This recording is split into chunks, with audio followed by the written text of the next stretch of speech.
Hello everyone, and welcome to another royal reading.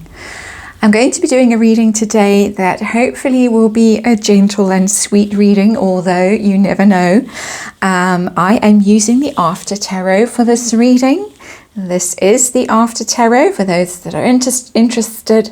It's the tarot deck that I like to use when I'm looking back at a situation. And the situation that I'm looking back at today is the marriage between Prince Philip and Her Majesty the Queen.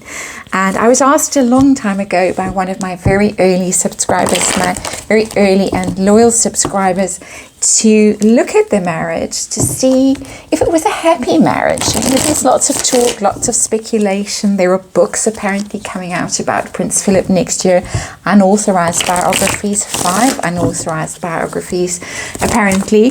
And I'm sure there are going to be things in there that really the Queen doesn't want anyone to see. Nobody wants to read really at this stage.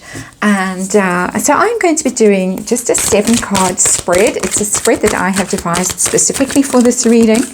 Very interestingly, out falls the 9 of Pentacles as I'm shuffling. We have our shuffle, I think, the independent woman, which the Queen now is, alone, but okay alone when the card is in the upright. So a 7-card spread that I'm going to be doing, it's similar to the readings that I did on the Royal Children a while back, and I will explain the cards as I go along.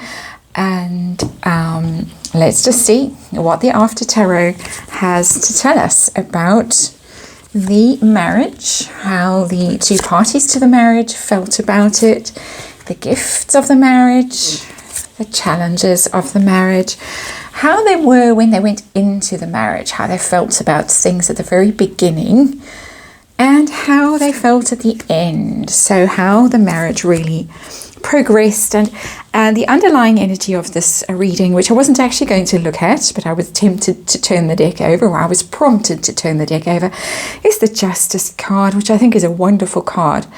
That ultimately it was a very fair marriage, it was a very fair relationship, fair and balanced. It was doing the right thing, it was good karma, it was equals, absolute equals in this relationship. And I think we saw that through the marriage, the very long marriage, 70 whatever years of marriage, unimaginable to me. But justice, so equality, equal partners in the relationship, and equal partners for the greater good I get from that card. And I'm getting quite emotional as I say that. So yes, I'm going to put the card away to one side because it didn't really, I didn't really intend it to be in this reading, but it very much wanted to come out and be seen. So I'm honoring that prompting from the universe. So the first card, the central card here, is that I've asked the universe to give me a card that represents the marriage. What did it really, what was it, did it signify? And another very powerful card, Judgment. And a calling. That's what judgment is when it's like that.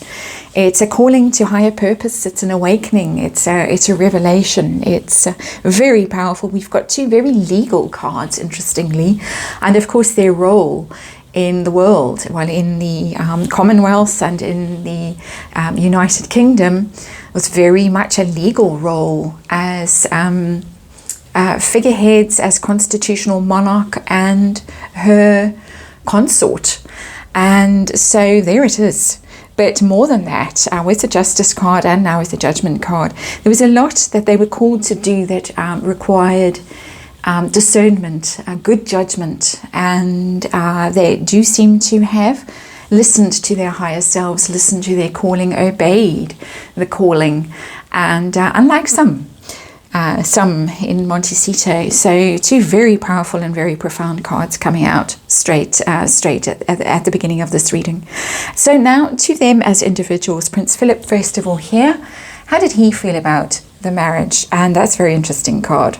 Because it's the 10 of Pentacles, but in reverse.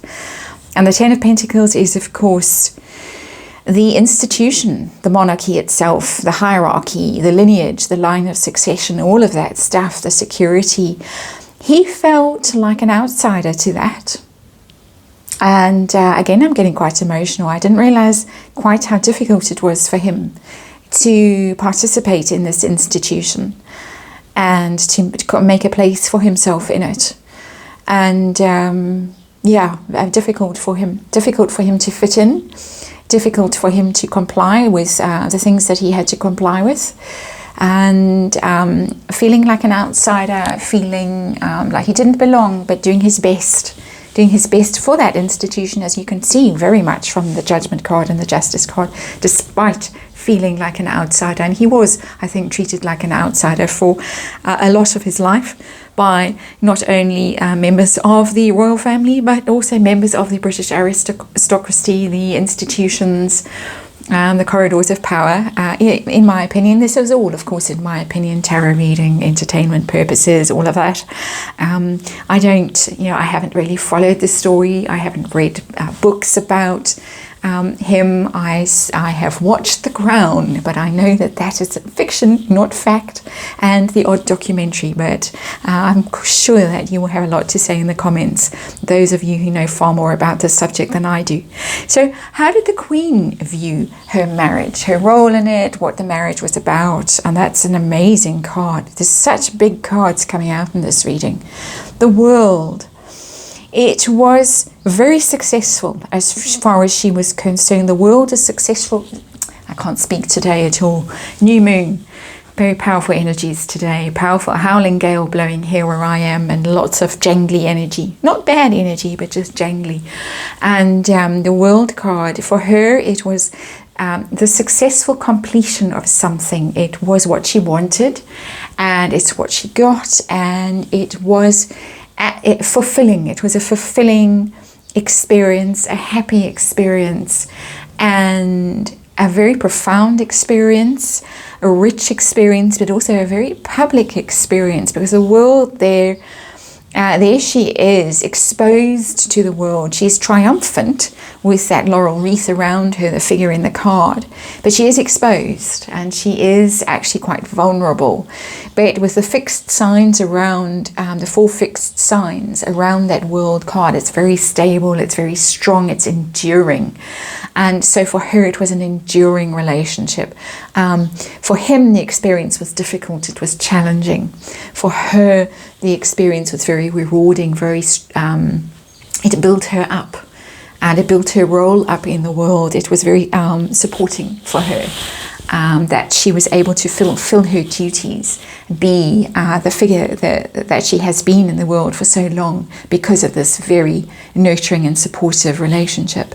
So the gifts that came with this marriage, and we get the 3 of Wands, which is interesting because that is setting plans into motion, expanding, sending that falcon off, and it will come back with something. So it enabled them to grow the royal family, the influence of the royal family. Projects that they did together were successful. They were practical, but they took wing and flew. So both of them achieved a lot through this marriage, through this relationship. Prince Philip obviously had his Duke of Edinburgh Awards, many other projects. He had many, many, many projects. And I very specifically put the gifts under Prince Philip because it felt appropriate to do that. I felt energetically that he was the one who brought the gifts into the relationship, and was the one, and there the cards are confirming this for me, was the one that set projects into motion. He was the visionary one. He was the one who was able to expand and use modern media and things like that long before anyone else thought of it, and actually take the monarchy forward. And so it's right and proper that it's falling under Prince Philip. And so the counterpoint to that is, what challenges did they face as a couple? What challenges did the marriage face? Death in reverse, and also an interesting card because it's the card of stagnation, inability to change. And I very specifically, again, put this under Queen Elizabeth, who's a Taurus, of course, fixed sign, perhaps unyielding, perhaps too rigid. And there you get the Scorpio card in reverse, and that is stuck energy, inability to change and transform. So however visionary the one side was, the other side was rather rigid in thinking, rather unyielding in, I want to say, her views, because I don't think for one second that Prince Philip was unyielding in his views. Of course, Gemini, mutable sign, depending on what else is going on in a Gemini's chart. Of course, they can be obstinate and resistant to change, but generally not at all. Whereas this Taurus, of course, is resistant to change by definition and endures. And so it's very interesting that these cards have come out the way that they have for astrological reasons.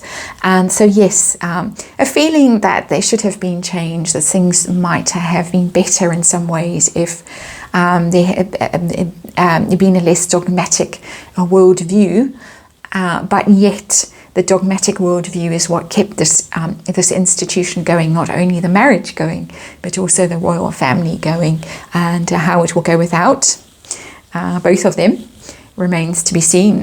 We are going to find out in the relatively near future. So let's see how it was in the very beginning, when they first were married. And how was it?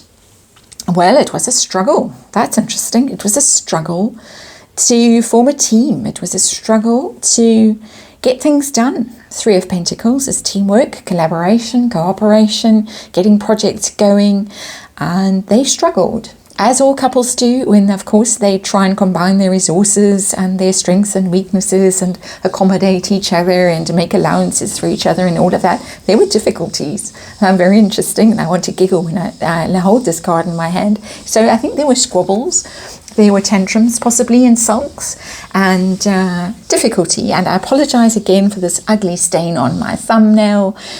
Voting mark. It's going to take a while to come off. I scrub it diligently every day, but these marks are made to endure for a very good reason, and this one certainly is enduring. But back to the reading and the final card. And the final card is how the relationship was at the end. How did they go from beginning to end? And they had put down their swords. They had put down their swords by the end of it with the Seven of Wands. The Seven of Wands is the card when you defend yourself. You're under attack and you defend yourself. You're on the high ground. You take on anyone who challenges you. When it's in the reverse, you're prepared to be vulnerable. You actually feel that you can't defend yourself, and I feel rather sad when I see that card, because in a positive way, the Seven of Wands in reverse can be no more need to fight, no more need to defend yourself. You're allowed to be vulnerable. You can surrender basically to whatever it is that universe is challenging you with. But also, to my mind, it means that they were under attack. Again, the two in Montecito, they did feel under attack. It wasn't as happy as it should have been at the end. They weren't as secure, they weren't as comfortable, they weren't as inviolable,